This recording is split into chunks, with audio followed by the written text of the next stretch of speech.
우리 반갑습니다. 우리 이진 박사 오래간만에 우리 베를린에서 만났습니다.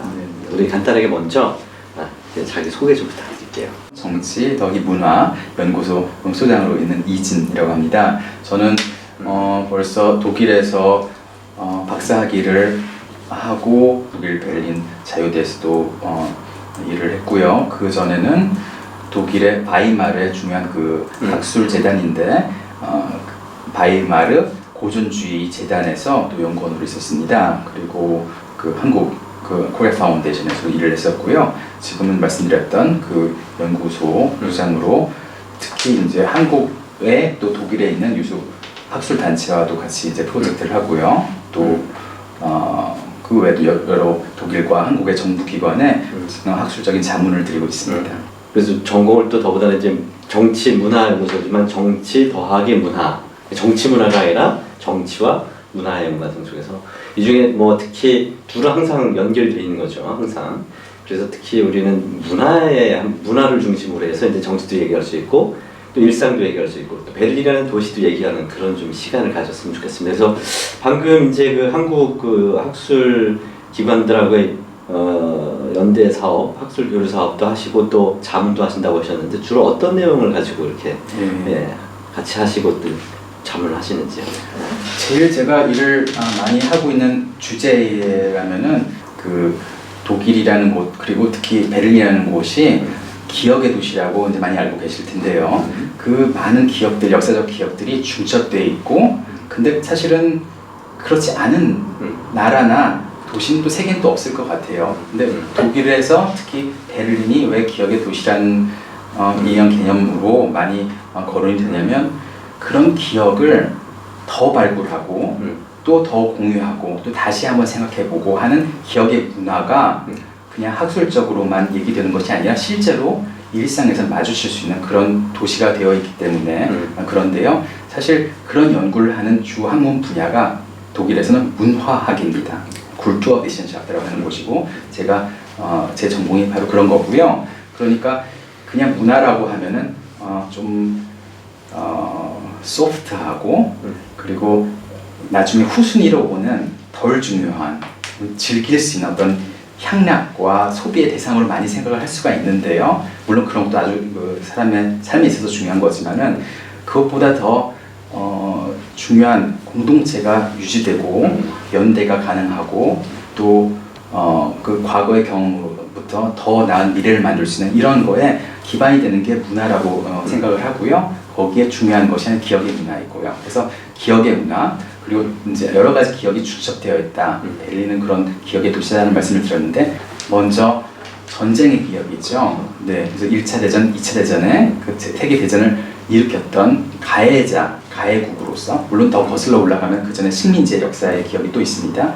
그래서 식민지의 기억, 식민을 했던 식민주의의 주체였던 제국의 기억이 있고요. 그리고 그 이후에 1차, 2차 세계대전 물론 거기에는 홀로코스트를 비롯한 유대인 그리고 각종 그 사회에서 소수자들에 대한 그런 탄압의 그런 그 어떻게 보면 부끄러운 기억이 있는 도시고요. 그 이후에 또 잘 아시다시피 동서독이 분단되었고 다시 합쳐졌던 그 모든 과정들이 첩첩한 어떤 인류학을 하셨지만은 어떤 그 화석처럼 지질처럼 층층이 쌓여 있는 게 동시에 존재하는 그런 곳이고요. 그런 거에 관심이 어떨 때는 과거사 문제 때문에 저희 연락을 하시기도 하고 또 물론 제가 또 어떨 때는 그 분단 문제 그리고 통일 문제 이런 걸로 제가 연구를 하고 있고요. 또 그런 거에 가능한 도움을 또 드리고 있습니다. 근데 식민지 역사도 사실 민족 국가의 형성 과정도 관계가 된다고 봐요. 그래서 국가적 기억과 도시의 기억이라는 것이 틀려질 수도 있는데 결국 그렇죠. 근대 국가 형성 과정에서 기억들도 작용을 하지 않습니까? 또 근대 국가가 형성되는 과정에서 이러한 전쟁 같은 것들이 벌어졌던 것이기도 하고. 그렇죠. 근데 물론 이제 2차 세계대전을 통해서 민족이라는 개념 자체가 독일에서는 회의적으로 이제 바뀌게 되는 현상들도 있어서 하나 이제 여러 가지 질문이 나올 수 있겠지만 하나 첫 번째 그런 독일 국가 민족 국가의 기억이라는 것이 왜 베를린이라는 곳에서 유난히 상징적이고 또 현상적으로 나타나는가? 아, 그럼 너무- 그것은 어떻게 봐야 될 수 있을까? 이런 생각이 들었어요. 해주셨으면 하는 질문을 해주셔서 좋은데요. 구체적으로 독일 분단 그리고 통일 그리고 이후에 통합 요 얘기만 이제 한정시켜서 먼저 답변을 드리려고 한번 해보겠습니다. 뭐냐면은 그 독일 통일이라는 거, 분단이라는 거는 사실은 독일 전체 어느 측에 살던 또 어떤 그 배경을 갖고 어떤 연령대이든 다 경험했다라고 말을 하지만은 어떤 식으로 이것을 실제로 체험했느냐, 체감했느냐는 사실 모두에게 다 다른 거고요. 근데 그 중에서 베를린이라는 곳은 심지어 하나의 행정구역이 베를린이라는 하나의 행정구역이 그 자체가 반으로 나눠져 있었기 때문에 그 통일되기 이전에 분단이라는 것도 일상에서 그러니까 서도 많은 지역에서는 분단이라는 상황 자체가 우리나라에서 현재 그런 것처럼 너무 일상화되다 보니까 사실은 그런 거에 대해서 어떤 문제의식이라든지 이게 그냥 둔감해진 게 어떻게 보면 당연한 거죠. 근데 그렇게 될 수가 없었던 지역이 서베를린이었고 또 동독에서도 동베를린이었던 겁니다. 그러니까 분단 자체를 더 뼈저리게 느끼고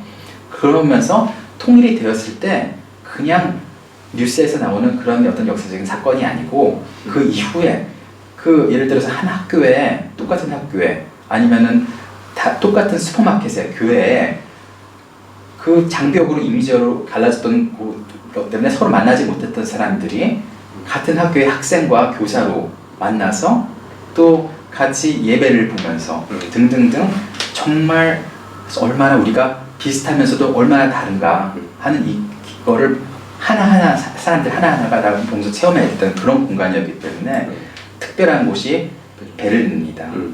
광주가 그렇거든요. 왜냐면은 80년대 정복 통제가 다 되어 있는 이런 상황에서 여러 가지 좀 끔찍한 일들이 일어나고 또 거기에 대해 맞서는 공포 속에서도 사람들이 연대하고 하는 이런 상황을 이 80년의 이거는 지금은 뭐 당연히 모두가 알고 계시고 한국에 하지만은 그 당시에 이 상황은 같은 시대를 살았던 사람 중에서도 딱 그 지역 광주에 계셨던 분들 또 그 도시가 공세가 됐었잖아요.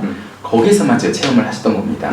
그거와 비슷한 거죠. 그러니까 하나의 섬처럼 존재했던 곳이 광주였고 그리고 베를린이라는 곳도 지도를 보시면은 동독 안에서 섬으로 있었던 게 서베를린이거든요. 그러니까 이 상황에서 그런 상황에서 던져지는 그 공통의 기억의 문제. 그러니까 기억이라는 거는 이제 아까 기억의 문화를 말씀드렸지만 당연히 개인의 기억이라는 것도 당연히 존재하지만은 어떤 문화적인 기억 그리고 공동체의 기억 상당히 서로 비견해 볼 분이 광주 그리고 베를린에 있다 이렇게 말씀드리겠습니다.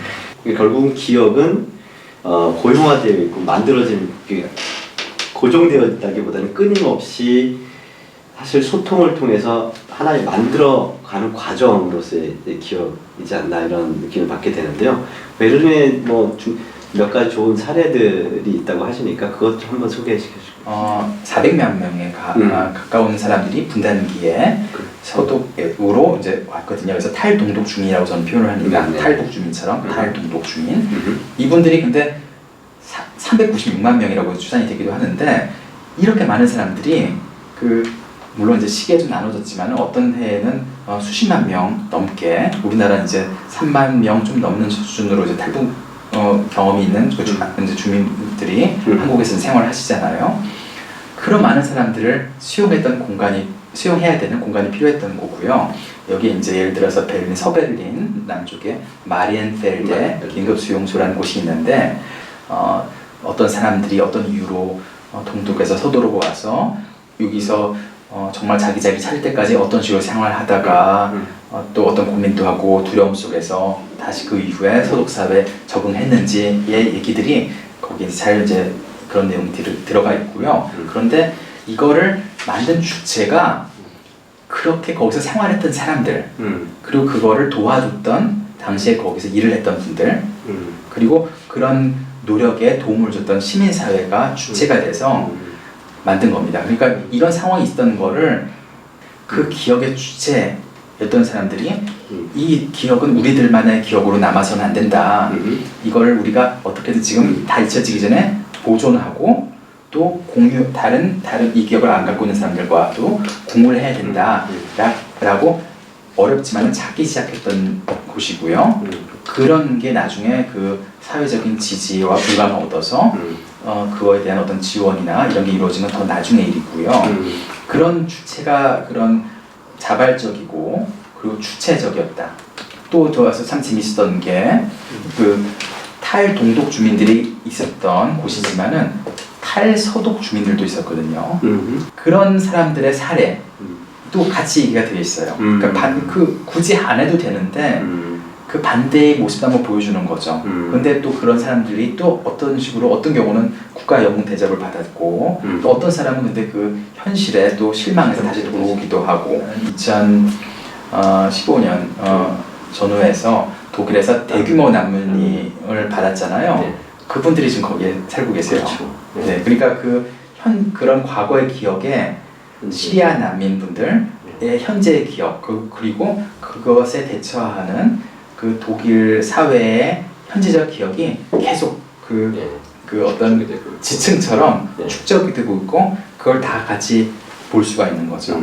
또 하나 사례는 그 훔볼트 포럼이라는 곳 얘기를 말씀드리고 싶은데 이거는 국가 주도라는 게 제일 큰 차이가고요. 그리고 이건 분단 문제가 아니라 식민지 문제, 그 식민 지배 국가로서의 기억을 한번 청산하는 아주 좀 놀라운 시도라고 하겠습니다. 그래서 베를린의 관광 명소 1번지라고 하면은 우리나라로 말하는 종로거리 같은데 바로 옆에 박물관 섬이 있습니다. 그렇죠. 거기 가보시면 고대 그리스, 이집트에서 또 페르가몬이라고 이제 소아시아, 현재 터키 서해안 이런 그런 전시들이 많이 있는데 이게 제국주의 열강으로서 이게 정말 이렇게 떳떳하게 보여줄 수 있는 것인지 이런 문제의식을 가질 수가 있는데 훔볼트 포럼이라는 곳이 만들어지는 게 바로 이 박물관섬 건너편이고요.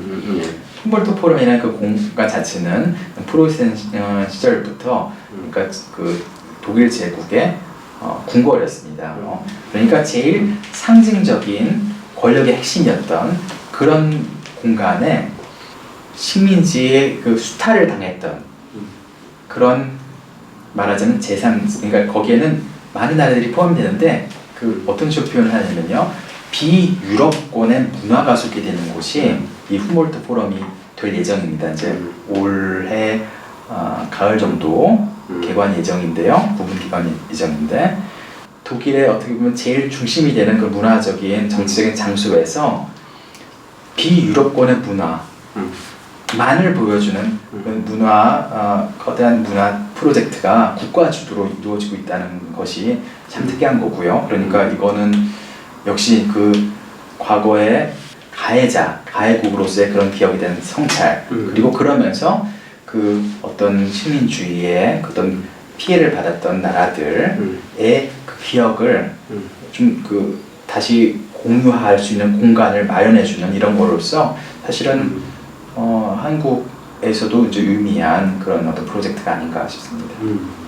네, 우리 베를린에서 또 특히 중요한 기억의 공간 그리고 또 중증적인 기억들이 어떻게 형상화되는가에 대한 중요한 사례들 마리엔펠드 기념관과 그다음 훔볼트 포럼을 소개해 주셨어요. 그러면서 저는 이제 그것과 더불어서 이제 베를린 하면은 이제 홀로코스트 이 거대하게 만들어진 국가 차원의 프로젝트로 혹은 시 차원의 프로젝트로 된 것들 보면 예를 들어서 홀로코스트 뮤지엄 흔히들 어떤 분들 보기에 그것들은 너무 추상적이지 않냐라는 얘기가 있고 근데 반면에 이제 우리 길거리에서 많이 만나는 우리 걸림돌 슈테펠슈타인이라고 불리우는 그런 것들은 개개인들이 직접 그 개개인들을 졸아가신 분 희생자들을 기억하기 위해서 한 분 한 분의 이름들을 호명해서 그 이름까지 새겨서 길거리에 박지 않습니까? 거리에 그분들이 살았던 그런 장소에다가 박았었는데 그만큼 추상성과 기억으로 호명되어지는 구체성들이 동시에 공존하고 있다는 차원에서 본다면은 국가가 하는 프로젝트와 또 개인들이 주체적으로 하는 프로젝트. 아까 마리엔펠드 기념 같은 경우에도 마찬가지로 주체적으로 직접적으로 나오다 보니까 다양한 얘기들이 구체화되면서 또 과거부터 해서 현재까지 이어지는 그런 스토리라는 쭉 다양하게 나온 포용적인 그런 측면이 있는 것 같습니다. 그래서 어떻게 보십니까? 베를린이 이렇게 그러니까 뭐다 중첩적인 기억만이 아니라 같은 기억이라 하더라도 누가 하냐에 따라서 추상적이고 구체화될 수 있는 것들이 동시에 공존할 수 있는 것. 뭐 베를린의 독특한 문화를 형성하는 그런 특성일 수도 있다고 생각하는데 요 측면들을 좀 해석해 주신다면 어떻게 볼 수 있을까요? 양자가 다 필요한 것 같아요. 그러니까 예를 들어서 지금 이제 걸림돌이라고 표현하신 슈톨퍼슈타인이라는 게 이거는 한 개인 예술가의 프로젝트로 시작된, 그러니까 아예 관심 없는 사람은 그런 역사 방문에 오질 않죠. 근데 그런 사람들이 자기가 살던 그 집에 그 몇십 년 전에, 불과 몇십 년 전에 그냥 평화롭게 살던 가족이 있었는데 갑자기 그 열차에 실려가지고 어느 모르는 남의 나라에 그런 곳에 가서 집단 수용소에서 다 유명을 달리했다라는 그 얘기가 자기 집 앞에 그 인도에 걸려 있는 걸 보면서 마음에 이렇게 걸리는 게 있잖아요. 그런 의미에서 걸림돌 같아요. 그러니까 이 말이 지연의 그 걸림돌이라는 표현이 아주 좋은 번역인데, 그냥 걸림돌이라는 게 걸어가다가 사람이 어디 돌풀에 걸려서 넘어지잖아요. 그게 걸림돌이거든요. 그렇죠. 툭 튀어나온 돌. 그런데 그게 여기서 툭 튀어나온 건 아니고 동판으로 해서 거기에 이제 사람들 이름이 새겼지만은 거기를 사람들이 그냥 밟고 지나가지 못하는 거죠. 그렇게 일상에서 느낄 수 있게, 역사를 느낄 수 있게 어떤 한 개인 예술가의 프로젝트를 시작했는데 거기에 어떤 공감을 표하고 그걸 하기 위해서 사는 그 사람 주민들이 거기에 펀딩을 해야 되거든요. 그걸 하려면은 그렇죠. 그러니까 하고 싶다고 그래도 거기 사는 그 주민들이 다 동의를 해야 돼요. 그 집에 그 건물에 사는 사람들이. 그리고 그 서류를 만들어서 각 시나 지자체나 아니면 이런 각 연방주 정부에 해서 그거에 대해서 그 서류 처리 이런 거 아주 어려운데 해서 한 거니까 그런 게 큰 의미가 있고, 그러니까 이게 기업 문화라는 게 왜 어려우면서도 중요한가라는 두 가지 얘기를 한꺼번에 할 수 있을 것 같아요. 그러니까 기억이라는 거는 내가 똑같은 시대를 살았지만은 A라고 기억하고 있는데 또 다른 사람한테 이게 B일 수 있기 때문에 서로에겐 정말 자명한 진실이거든요. 그런데 그렇기 때문에 A 기억을 B 기억 갖고 있는 사람한테 강요할 수가 없는 거죠. 그 얘기는 추모공원이 되었던, 아니면은 이게 그 슈톨퍼슈타인 걸림돌이 되었던, 홀로코스트 만말 추념비가 되었던 그 기억을 나누고 싶은 만큼 다른 기억도 받아들일 수 있는 개방성, 포용성이 중요한 것 같아요. 이 상황을 이런 사람들은 이렇게 겪었구나. 최소한 그 힘들었다는 그런 마음, 그러면서도 이렇게 그거에 대해서 일종 감정적으로 어느 정도 공감은 할 수 있는 정도. 연대 이전의 관용이라는 게 이 기억의 문화가 제대로 작동을 하면은 그런 게 이제 가능해지는 거거든요. 그래서 그리고 아까 전에 말씀드렸지만은 그런데 그런 게 하나의 기억의 공간으로서 하나의 역사 박물관, 하나의 기념공원, 추모공원에서만 이루어지는 게 아니라 이 공간이 기억의 공간이라고 하는 거는 사실은 그런 구체적인 하나의 장소에 대한 적용된 얘기이기도 하지만은 어떻게 보면 사회 전반적으로 어떻게 기억의 문화가 작동하고 있냐에 대한 조금 더 추상적인 얘기이기도 합니다. 당시에 이런 일이 있었다라고 서로 이제 기억을 갖고 있는데 그걸 서로 소통할 수 있는 어떤 정치적인 문화, 그리고 소통의 문화. 여기에는 이제 꼭 정치라고 해서 정치권의 정치만을 얘기하는 게 아니라 언론일 수도 있고요, 교육 현장일 수도 있고, 또 사람들끼리의 사적 공간에서도 여러 가지 얘기를 이제 나누잖아요. 이런 곳에서 서로 다른 얘기를 나눌 수 있는 어떤 그 사회적인 역량이 갖춰져 있는지, 또 그런 거를 두려움 없이 말할 수 있는 어떤 그런 서로 상호의 존중의 문화가 있는지, 또 그런 걸 말할 수 있는 언로, 그러니까 언론을 말씀드리는 거죠. 그러니까 사적 대화만이 아니라 어느 정도 국가의 공식 의견은 아니더라도 그런 걸 전달할 수 있는 매체가 있는지, 이런 게 하나하나가 서로 맞물려서 이게 좀 더 튼튼해지는 것 같아요. 그래서 결국은 기억을 만드는 과정이라든지 기억의 공간과 기억의 문화, 그리고 미래하고의 소통이지 않을까. 그것은 이 지역 여기에 살고 있는 독일 사람만이 아니라 베를린 사람만이 아니라 특히 뭐 외국에서 온 사람들 베를린은 엄청나게 예전 통계로 본다면 1년에 한 2,500만 명의 관광객들이 하루라도 자고 간다 이런 표현을 쓰는데 특히 한국에서 오시는 분들 같은 경우에는 독일 통일의 역사적 경험을 보면서 한국의 한반도의 통일을 또 미래를 또 생각하게 되는 거지 않습니까? 이러한 미래하고의 소통의 으로서의 기여 거기에 대해서 한번 네. 그 제가 얼마 전에 그런 기사를 봤거든요. 이제 우리나라 이제 BTS가 전 세계적으로 커다란 그 호응을 얻고 있잖아요. 그거 말고도 기생충 영화도 그랬고. 그런데 알미 소속 그 외국 학생들이죠. 이제 청소년들이 그 관련해서 한국에 이제 왔다가 광주 항쟁 그 이제 묘지가 이제 망월동네지 있잖아요. 네. 거기에 참배를 갔더라고요. 그런 관련해서도 이제 소통을 또 하고 있고 그 다른 또 아미의 다른 그 글로벌한 사람들하고 그걸 보면서 저한테는 이제 광주의 어떤 앞으로의 어떤 구체적인 미래가 그 베를린의 현재랑 좀 겹쳐서 보이더라고요. 전 세계에서 아주 많은 사람들이 베를린에 오죠. 그런데 베를린만 유독 이 오는 사람들의 목적이 틀린 거예요.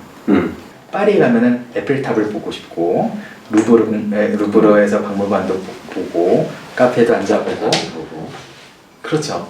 근데 베를린에 오면은 말씀하셨던 홀로코스트 그 아니면은 그 분단과 통일의 어떤 그 영광도 있지만 그 상처들 그리고 이 체크포인트 차리 같은 곳이 그런 곳이잖아요. 그리고 어떻게 베를린 장벽에서 사람들이 탈주하려다가 거기에서 총격을 맞아서 사망을 했고 이런 아픈 기억들 역사적인 어떤 상처들 좋았던 나빴던 그걸 다 한번 펼쳐 보이고 공유하면서 그런 거를 우리가 그 우리의 그 공통된 정체성으로 우리가 포함을 하면서 하나의 공동체를 만들어서 조금 더 낫게 더 연대하고 이러한 일들이 반복되지 않도록 소통할 것인가 라는 그런 고민을 베를린에서 하고 있다는 거를 전 세계 사람들이 와서 그걸 공감을 하고 가잖아요.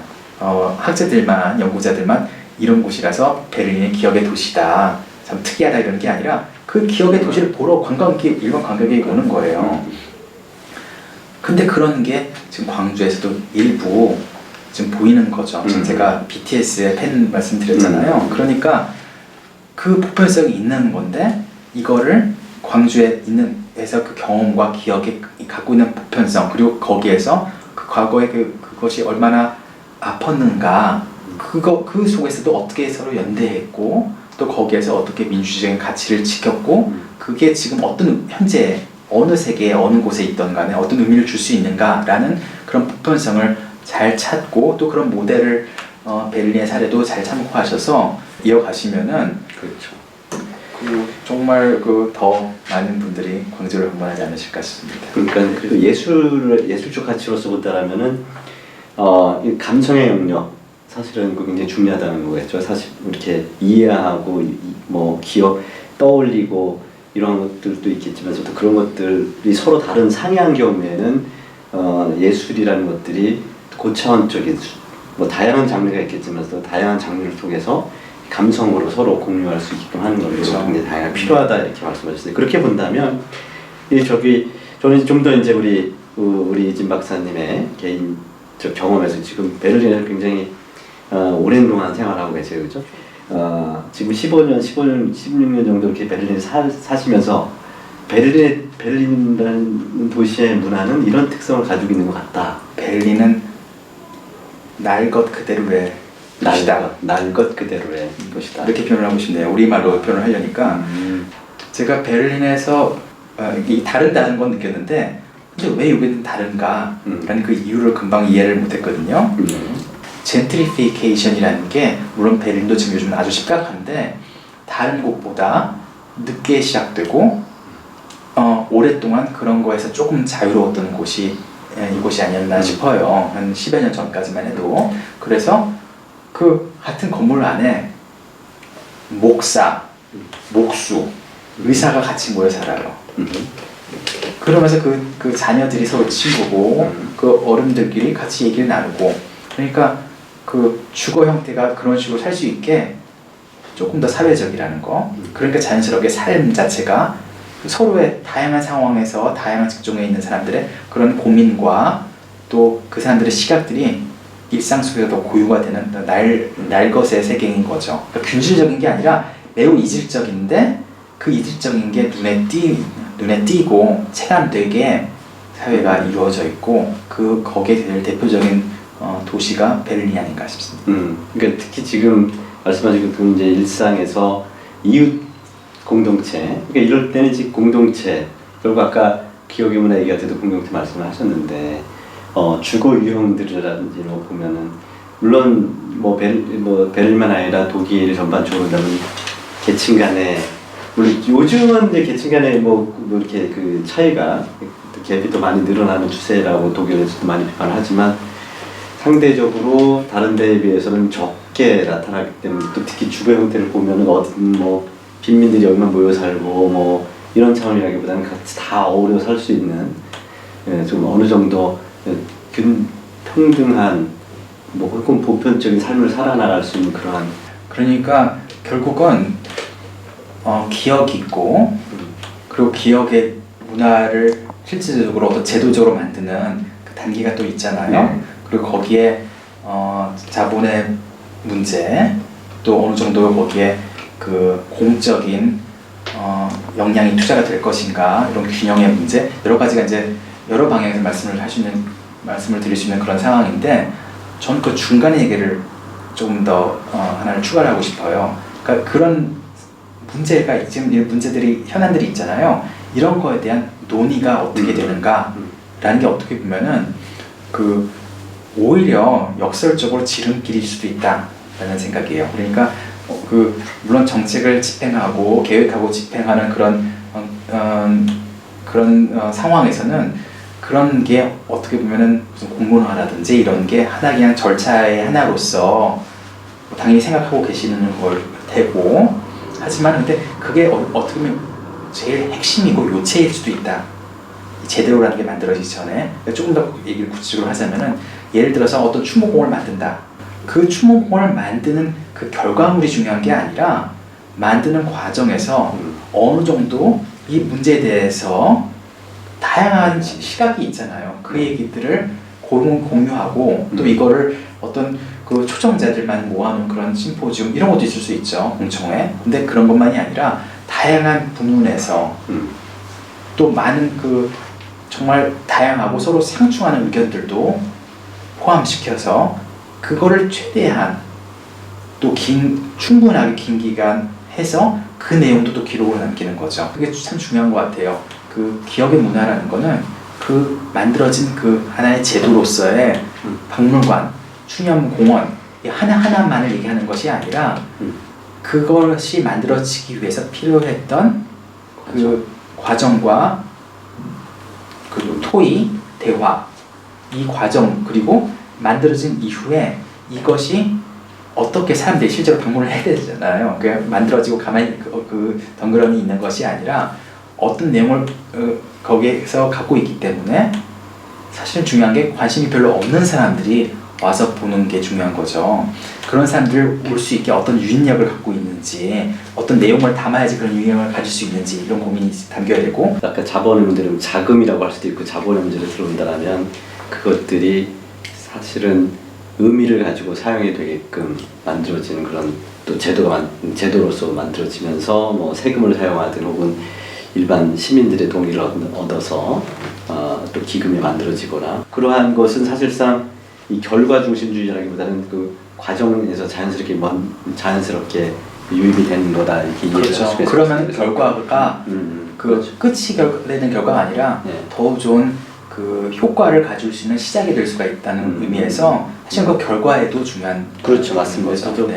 저도 이제 베를린 꼭 아니지만 독일 일반적으로 봤을 때 우리는 한국에서는 애들이 이제 입시라는 결과에 대한 것을 목표를 쭉 나가고 너 이다음에 그걸 모델내라고 하는 거 거기에 맞추는 걸 해야 되는 것 같지만 여기는 전혀 다른 패러다임에서 특히 자녀들 같은 경우에는 굉장히 과정을 중심에 두고 있기 때문에 그 과정에서 어떠한 거냐에 따라서 결과는 그냥 부산물로 나오는 그래서 통일도 이제 그런 얘기들을 흔히 하더라고요. 제가 많이 들어보면 통일도 통일을 목적으로 잡아가지고 간 것이라기보다는 하다 보니까 통일이 부산으로 나온 그런 상황들이 벌어졌다는 얘기도 볼 수가 있었습니다. 그래서 지금 굉장히 중요한 화두 중에서 특히 아까 정의를 내렸지 베를린은 날 것, 응? 그죠? 뭐라고 그러죠? 날 것 그대로의 도시다라는 표현은 그 날 것이라는 것은 오늘 마지막 그 말씀하신 것을 기준으로 본다라면 결국은 그 날 것이라는 것은 그 과정이 살아있는 사실은 과정이 그런 살아있는 도시구나 이런 식으로 이해를 할 수 있을 것 같습니다. 마지막으로 이제 베를린과 광주가 문화예술적 교류를 한다. 그러면은 어떠한 방식으로 하는 것이 좋겠는가? 도시간 교류 차원에서 봤을 때 무엇에 초점을 두고 그리고 어떤 방식으로 하면 좋을까? 이제 윤희상 선생님이 베를린에서 아주 긴 세월을 또 중요한 여러 가지 업적을 남기시면서 활동을 하셨잖아요. 이제 베를린의 예술대에서 작곡가 교수로도 오래 재직을 하셨고 그러면서 한국 관련한 거 무관하게도 음악사적으로도 아주 높은 평가를 받고 계시는 작곡가신데 광주를 주제로 하신 작곡이 있어요. 그렇죠. 네. 이런 것만 해도 너무 구체적인 계기가 될 수가 있겠죠. 일단 윤희상 선생님과 광주, 베를린 이게 좋은 어떤 연결 지점이 일단 그 자체로도 구체적으로 있는 것 같고요. 그리고 윤희상 선생님에 대한 이 독일에서의 지속적인 높은 평가 이런 게 그러니까 어떻게 보면은 행사라면 행사가 아니라 정말 선생님의 그런 음악적인 업적을 기리면서도 두 도시 간의 어떤 좀 지속적인 그런 교류의 어떤 방식이 될 수도 있을 것 같고요. 그 외에도 기업과 연대 도시로서 베를린 그리고 광주가 서로 만나서 좋은 작업들을 할 수 있고 지속적으로 할 수 있는 그런 여러 가지 다양한 주제가 있을 것 같고요. 윤희상 선생님 아까 말씀하셨듯이 광주의 영원이라고 하는 훌륭한 교향곡을 가지고 계시기 때문에 갑자기 베를린에 아무리 한국인을 하시더라도 광주 출신도 아니신데 광주에서 역사적 사건을 작품을 만드셔가지고 베를린과 광주가 자연스럽게 연결되게끔 하는 그런 예술 작품을 통해서 그러한 기여를 하셨던 분이기 때문에 그분을 아이콘으로 해서 매개로 해서 자연스럽게 연결될 수도 있고 두 번째 기업과 연대라고 하는 주제를 통해서 본다면 그런 주제로 두 도시가 연결할 수 있는 플랫폼 네트워킹 같은 걸 통해서 지속적 다양한 방식으로 할 수가 있기 때문에 그런 지속적인 교류를 할 수 있는 충분한 플랫폼이 구성이 된다면 충분히 의미 있는 교류 활동들이 벌어질 수 있을 거라는 말씀을 해주셨습니다. 제가 거기다가 하나 더 붙여서 이제 이 말씀을 드리고 싶은 거는 독일 땅에서는 그 한국 외에 광주 민주항쟁을 한 해도 거르지 않고 늘 추모해오고 그 뜻을 이어가지고 하는 행사가 늘 벌어집니다. 그게 바로 5월 민중제라고 하는 행사인데 예전에는 다른 도시하고 번갈아 하면서 진행을 하다가 최근에 들어서는 많은 사람들이 더 관심을 갖게 됨으로 해서 베를린에서 주로 개최하게 되었는데요. 베를린에서 개최할 때마다 늘 더 많은 분들이 오시게 됩니다. 이 5월 민중제는 주로 처음에 독일에 광부나 간호사로 오셨던 분들이 5.18 광주항쟁을 TV를 통해서라든지 여기 독일 언론을 통해서 전해 들으시고 엄청난 충격을 받으시고 본인 정체성들의 전환도 경험하시게 되시면서 또 그분들의 정신을 갖다 계승하기 위해서 매년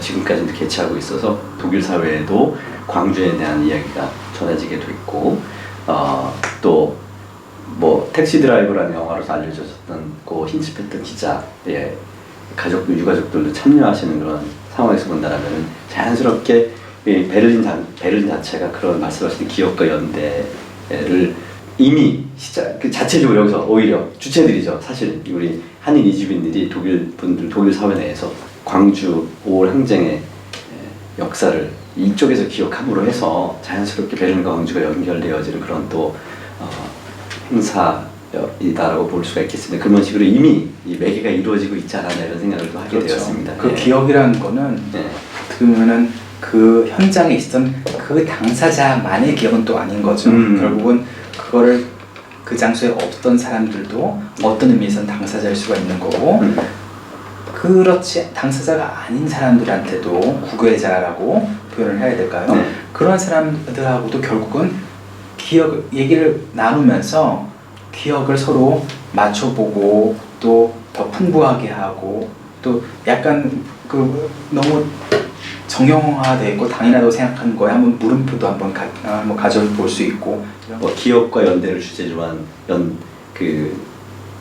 주제로 한 도시간 교류이면서 동시에 결국은 평화를 우리가 다 지향하는 것이기도 하니까 소통과 평화를 구현할 수 있는 것이 바로 그러한 그 교류 자체의 내용이자 과정이라는 생각이 듭니다. 그래서 말씀하신 대로 그런 과정에서는 지속 가능한 지속성을 가지고 신뢰를 바탕 지속성을 가지는 것들을 염두에 두고 해나가는 것이 중요하겠다라는 지적을 해주셨습니다. 오늘 이렇게 화사한 날씨 안에서 함께해 주셔서 감사하고요. 우리 또 앞으로 진행되는 과정에서도 또 더 좋은 말씀 들을 수 있는 기회가 있게 되기를 바라겠습니다. 불러주셔서 감사합니다. 네, 수고하셨습니다. 네, 감사합니다.